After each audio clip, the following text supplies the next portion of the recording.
Well, hello guys. I don't know how this sounds. I've got a full face helmet on and got the visor closed, but it sounds a bit gusty. That I can hear wind, a lot of wind noise coming outside the helmet. So I don't know what the recording will be like inside the helmet. So today is Wednesday, the 11th of October, and here in Spain it's a national holiday. It's a bank holiday, so pretty much everything's closed down, so I've got a day off work, and I've had a stressful couple of weeks with work, so I thought I'd get out on the Royal Enfield, have a tootle around and do a bit of a de-stress, if you like, and probably upload a video for you guys and general vlog, as it were. So yeah, last week on Tuesday we were taking my work van to a job about 50 mile away, I'd say 45-50 mile away, and without warning, without any warning on the gauges on the van overheated. The temperature was showing 85 on the gauge, normal temperature. Anyway, we had a bit of smoke coming out of the bonnet of the van and pulled over. Some actually fumes coming out of the airbox, so I assumed something wasn't very good. So we've had this van about 5 months, and it's from a dealer, and I should say at this point he's a bit of a dodgy dealer, because he's give me a 12-month guarantee, but he's having a bit of a jib and a moan about it. Anyway, got the van to the place where we're actually working. We're installing a load of timber pergolas, and we managed to get all the tools on site. The van was towed there by a breakdown truck, and initially we just thought it was the thermostat housing, which also houses the sensor for the temperature, because it was weeping water there, but we soon discovered that the actual water system, the cooling system on the van, was pressurized, showing that there was some sort of exhaust gases or some sort of pressure getting put into the system.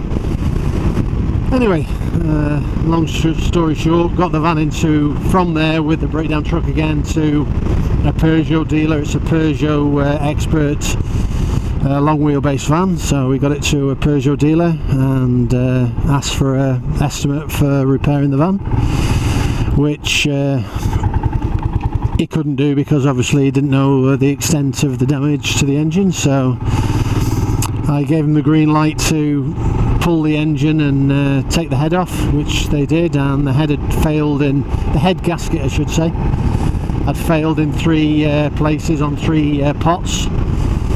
So the crux of it is, at the moment, the engine's out of the van, engine and gearbox all complete, came out in one lump, the head's off, and the head is going to be re-skimmed. They're going to re-skim the block to be sure. Normally you don't get much warpage in the block, but while it's out, you might as well do the two. So the head's going to be skimmed, the block's going to be skimmed, and the 3 piston bores are going to be re-honed and a rebuild. So it's going to be a costly affair. Now, the reason it's wound me up so much is when I bought the van, it had a full engine rebuild off the guy who bought it off, and there'd been some sort of engine failure on it, and it had 4 new pistons, a complete engine build, head gasket had been replaced, the head had been skimmed, etc, etc, so a massive amount of work. And basically I've put about 4,000 kilometres on this van. No inkling when it actually failed. We were driving along, weren't over revving the van, nothing too crazy. First inkling was smoke coming out of the engine, pulled over, and showing 85 degrees on the thermometer, on the engine thermometer. Normally runs at 80, 85, 90, no more than that, normal temperature. Anyway, got in touch with the guy who bought it off, and he said, oh, you've abused the van, you must have run it without water in the system, etc, etc, a load of crap, and I'll pay half if you pay half, and get an estimate first, and this, that and the other, and it drove me potty. So I've decided to put it into a Peugeot dealer, and they're going to do the work. And I'm going to send him the bill and see what he does. So that's part and parcel of the stress I've had this week, I should say, this week and last week. So it's been in the Peugeot garage since last Tuesday. It's Wednesday today, so just over a week, and I'm waiting for an estimate to do the engine repair, which isn't going to be cheap. It's going to be quite costly, and we'll wait and see. I've moved on to a different road now. You can probably tell by my voice, it's a bit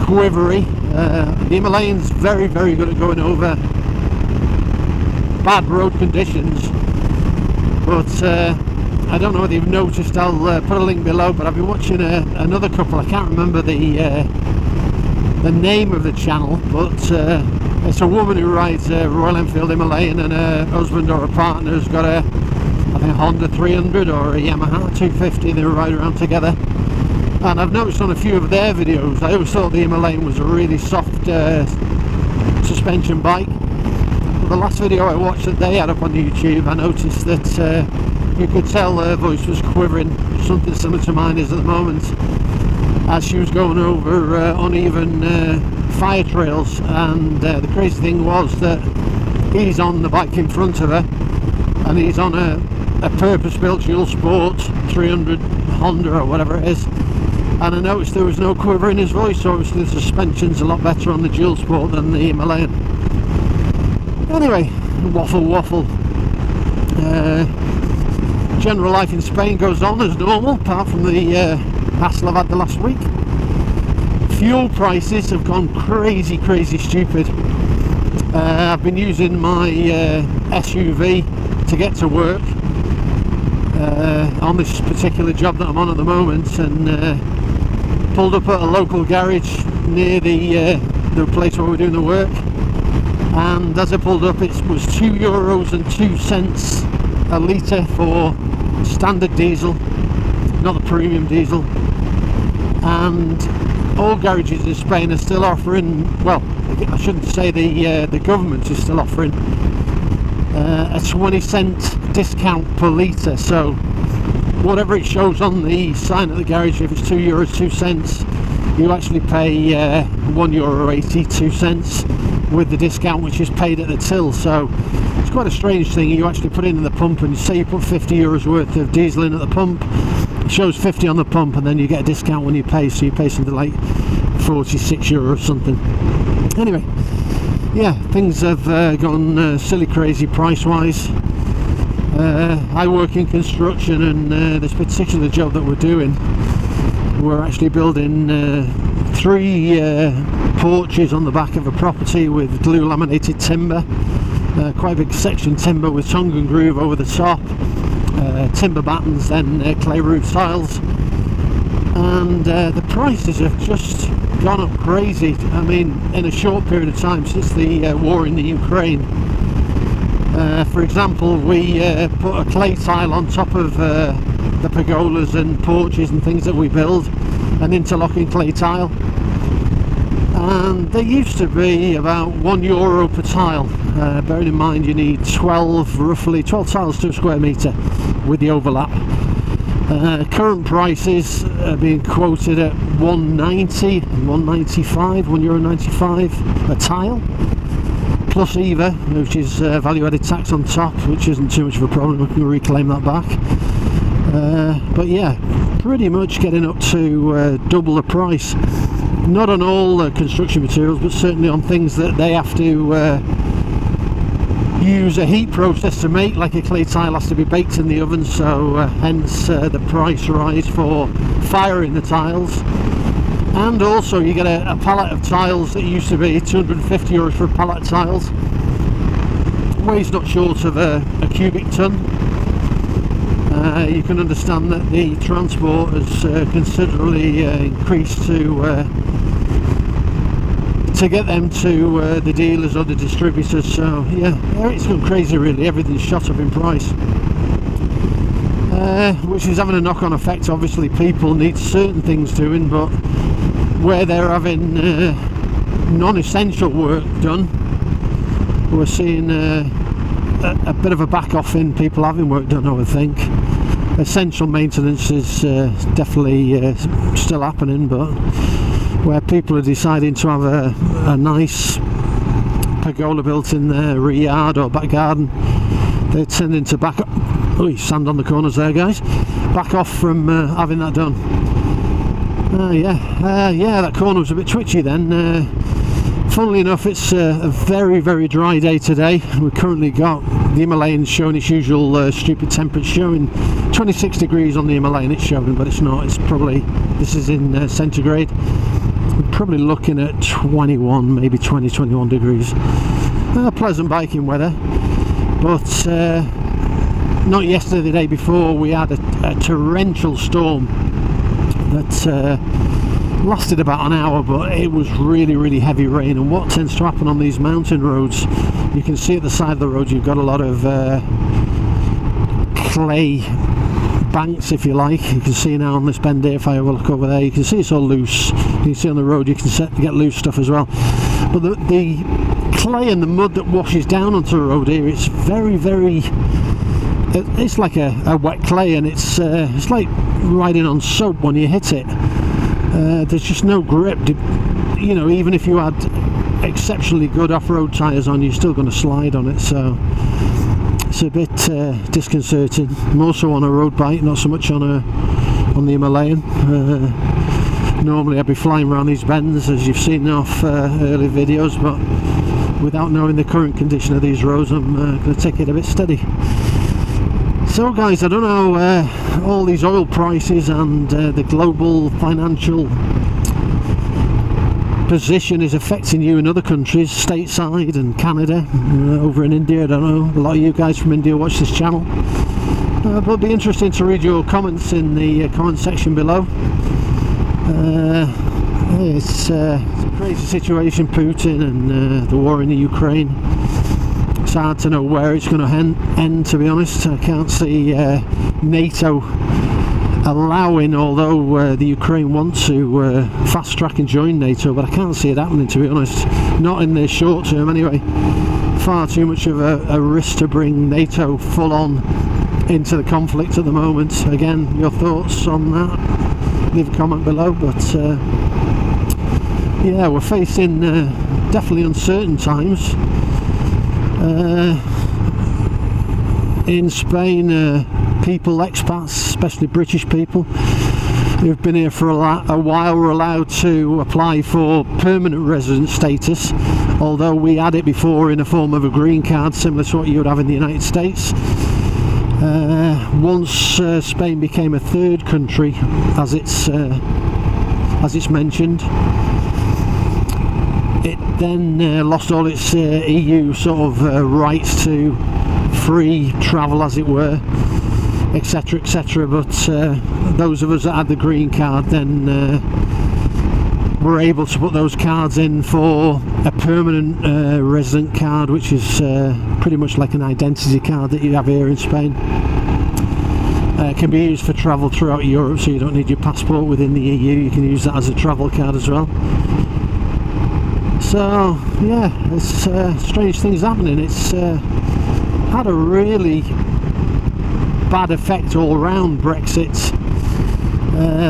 It's certainly affected the pound very badly, especially people who are retired and have their pensions sent from the UK to Spain. Those pensions are significantly lower than they were prior to 2016 on the vote. Yeah, so there's a lot of things affected. My wife had a call from the local postmaster, because we live in the middle of nowhere, as you can see. We don't actually get mail delivered. Quirky thing here in Spain, you have to go to the local village and collect your mail. If the post guy's got your phone number, he'll often send you a message saying that you've got post to pick up. So it's not all bad, you know, generally people pick up post for other people, so that's not too bad. But the wife had a message to say there was a parcel at our local post office. Anyway, it turned out the parcel was for my father-in-law, who's bought a holiday home and can use it for 6 months of the year under the travel agreement. 90 days in every 180 days he can stay in Spain now after Brexit. Anyway, this parcel was from his daughter in the UK who'd sent a USB pen drive, thumb drive over, and basically a letter, so it's in a very thin jiffy bag. And when he got to the post office, the post guy handed it over and said that'll be €13, which is absolutely bananas. I mean, there's no value in what was in the jiffy bag. It's just that the EU and the UK, it works both ways, has decided in their wisdom that anything that falls outside a normal envelope size, postcard size if you like, or a letter, is subject to import duty. And for some crazy reason they determine the import duty themselves, and what is a small letter to a father from his daughter that's had probably, I don't know, 80 cents worth of stamps on it, he's had to pay €13 to retrieve it the other side. So absolutely crazy. So yeah, the world's turned into a crazy place. Anyway, I've got out and about on the Enfield just to de-stress. I was going to take the V-Strom out, but it's like an old pair of slippers. I've said this before, the little Himalayan. You can just ride it and waffle away as I'm doing to you guys. You don't really have to think what you're doing, it's just automatic. And I know that you shouldn't say that, but if you've been riding a bike for many years, a lot of things we do become automatic. When you're going around a bend, automatic to look well ahead and not look in front of the bike. And generally you get a confidence with each bike that it's quite endearing, especially with the Himalayan. And the fact that these roads are so bad, gravel, sand on the roads, it's pretty easy to get out of a dodgy situation. Like before, if the back end steps out, it's only going to be for a second before the tyre hits the grip again and you're back on. But a bigger, heavier bike, or one with road tyres instead of intermediates like the Himalayan, doesn't unnerve you a little bit. No matter how good a rider you are and how long you've been riding, you've always got to keep your wits about you. So I'm going to go a bit further on, and I'm going to ride up, if you can, I don't know, try and get a clear gap in front of me. And you can see that mountain I'm looking at on the right hand side. A lot of things on the GoPro don't seem as big. I don't know what it is. It's quite a big mountain. It's quite impressive. I've got the camera on a medium wide angle, so the wide angle tends to squash things down, but medium tends to be okay. Yeah, I'm going to ride up that mountain. There's a curvy road that goes up to it, and at the top of it there's a little chapel and an old Moorish castle. Now, most of the places here in Spain, when they were occupied by the Moors, they all have a castle that guarded the local town. And this place I'm on the way to now is called Cieza, or Cieza, if you want to say it in South American Spanish. And there's a Moorish castle on top of the hill, and it overlooks the town. When the Moors were driven out of Spain in the 1500s, each particular town, especially in this area in the Ricotti Valley, there's a lot of oranges and lemons and fruit, and in this particular area we have a large river called the Rio Segura. And from the Rio Segura, all these orange, lemon groves and fruit groves, the water is actually pumped via a series of water wheels up to these fields to irrigate them. And the initial watering system and the aqueducts were all built by the Moors, and each village or town, under the direction of the King of Spain at the time, when they drove the Moors out, they decreed that every village or town, one Moorish family could stay behind and pass on the information and teach the locals how to use the water wheels and the aqueducts and the watering system. So it's quite interesting history around this region.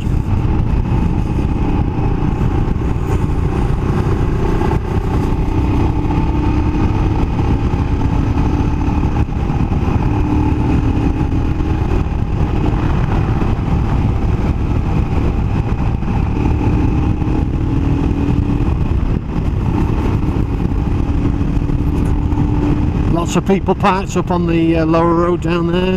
Obviously a nice day to go out for a walk. Still on the cusp at the moment. You can still wear shorts and a t-shirt once the early morning coolness goes. We're still getting 27 in the day. 27 would be 84 in Fahrenheit. So yeah, it's quite nice weather. It's chilly in the morning, 12-13 degrees centigrade, and night time obviously falling down to that during the overnight lows. But this time of year, perfect biking weather really.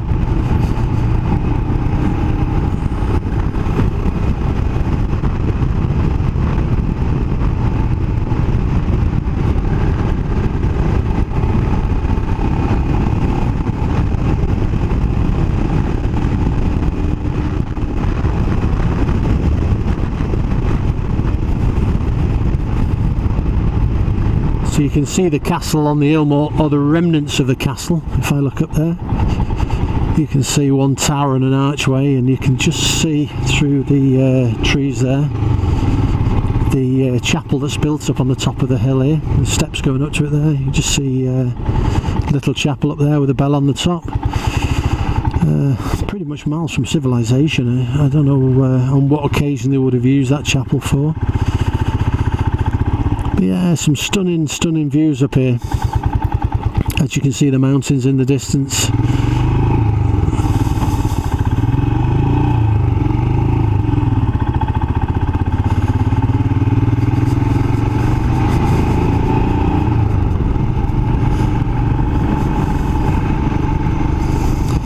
Yeah, the Himalayan's a good bike for going nowhere. Good bike to get out and just tootle around on. I think with everything in life, when you're going on a journey, it's so, I don't know, you just start your journey and you have an end to the journey, and the middle part often gets lost, I think, especially in a car or a vehicle or windows. I've said this before, when you're in a car it's like watching TV, you're staring out that window in front of you, and when you're on a motorcycle it's like being on TV. You're part of everything, you're part of the smell, the sounds, the air, the air pressure and the coolness of the morning. It's a liberating thing. Hence the ride out today and the de-stress, I think.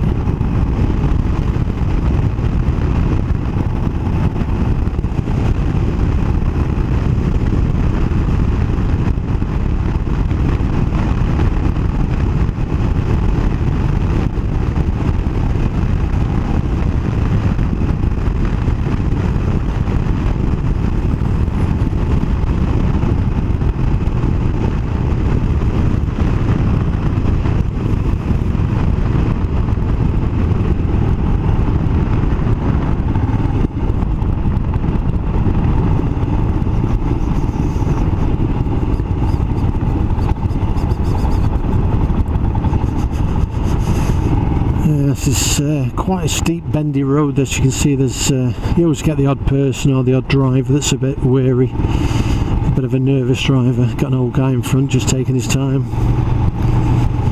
and a strange thing, I was just looking at the solid white line there. As you know, internationally you're not supposed to cross a solid white line, but the Spanish guy that works for me, he was saying the other day, for instance, if you're in the UK and there's a tractor and there's a solid white line, you cross that solid white line, especially if there's a policeman behind you or a police car, you're gonna get a fine. You know, obviously you've got to cross a white line, it's a traffic violation.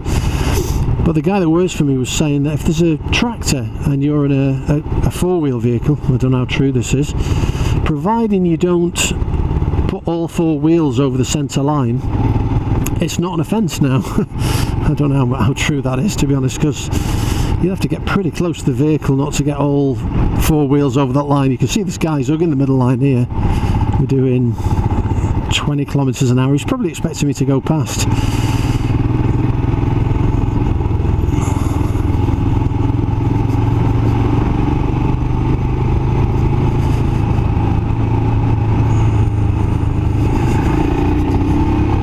So there we are, guys. Smack wrist, solid white line, but sorry, The guy was slowing down, he's only doing about 15 kph.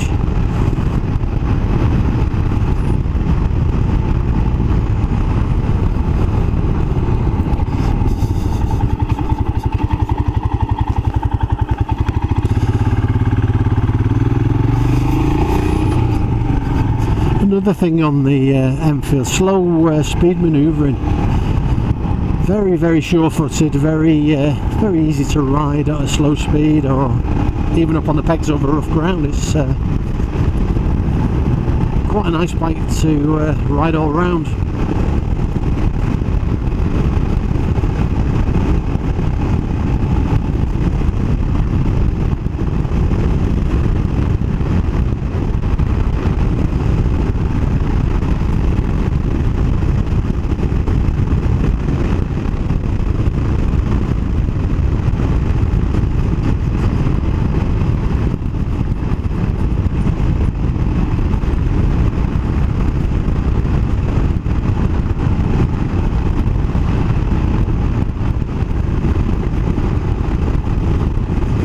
Bad bend here somewhere, I always forget where it is. Here it is. Oi! I think there's another one up here somewhere. It's the roots off the trees going under the road. Yep, there you go.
Yeah, another good thing that the Royal Enfield's very good at, especially with the back brake being not as snatchy as most rear brakes, is trail braking. I prefer to use more front brake than rear brake while trail braking, because it compresses the front forks and turns you in a little quicker. Quite strange that a lot of new riders are told not to brake on corners. I think the ideal way to take any corner is to trail brake into the corner. Progressive braking, I don't mean grabbing a handful of brake, obviously you're going to sit the bike right up doing that, but progressive trail braking is a great way to build up confidence on corners. 2 fingers on the brake, accelerate into the corner. If your road's closing up a bit too quick, start squeezing slowly onto the front brake and apply a bit of rear brake, and you can scrub off some speed even if you're canted right over. It's not going to sit the bike up if it's progressive. And trail braking is really the way to go, and it's a good manoeuvre you can practice on the Enfield. It's a good bike for practicing trail braking.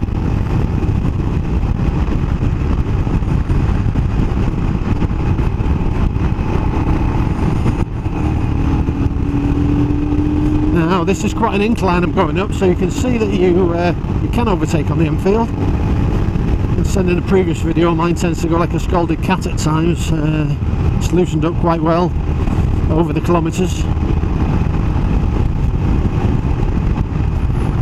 But if you ride these sort of roads and you've got an Enfield, don't be afraid to use second and third gear till you get to the red line, or even the cutout, to be honest. Yeah, third gear, 100 kph. I never got to the red line and it didn't cut out, so third gear you can do, getting on for 70 mile an hour in third.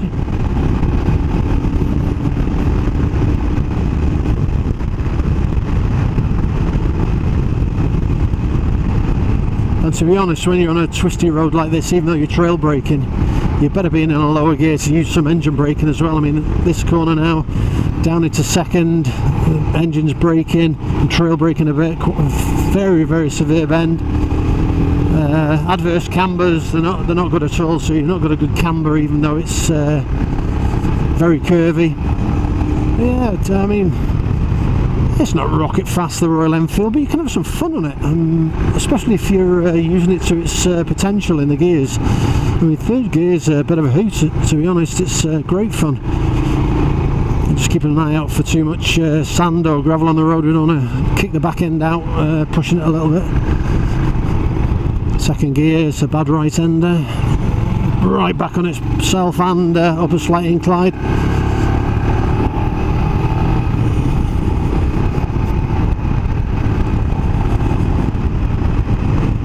So a bike pass there, too much of a bend to do the biker wave, everyone hanging onto the bars.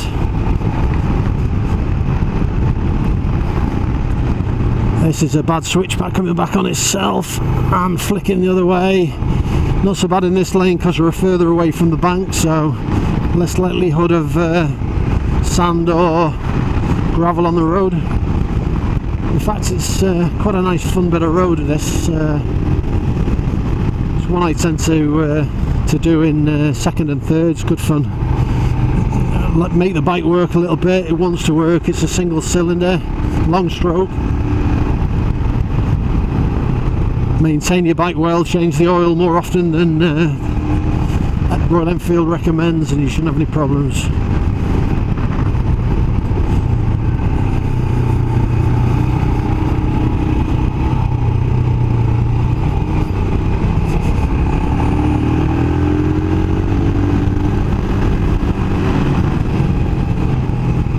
Quite a flick of speed there in second. Picking up nicely to 80 kph in second. Some nice twisty bends. I'll leave it in second for a bit and see where we get to. 6,000 revs, 80, up into third. Down into second. Trail braking. Lean it over, bit of a twitch on the back end there, bit of mud. Up to 80, braking, engine braking, kick it over again.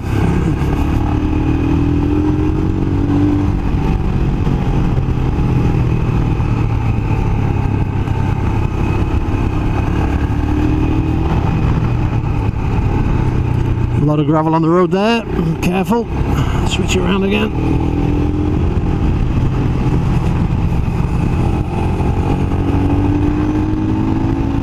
80 into third gear, wind it on. 105 into fourth gear, 125 up into fifth will take you up to about 130 maybe with the back boxes on. Without the back boxes you're looking at 140. But yeah, she'll bob along, no problem. Great fun.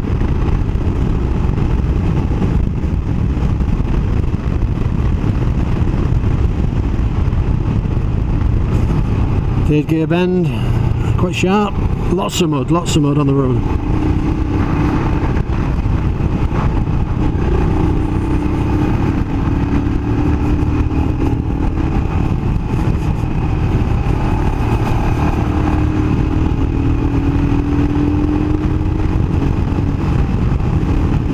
Nice smooth gear change on the Enfield, nice box.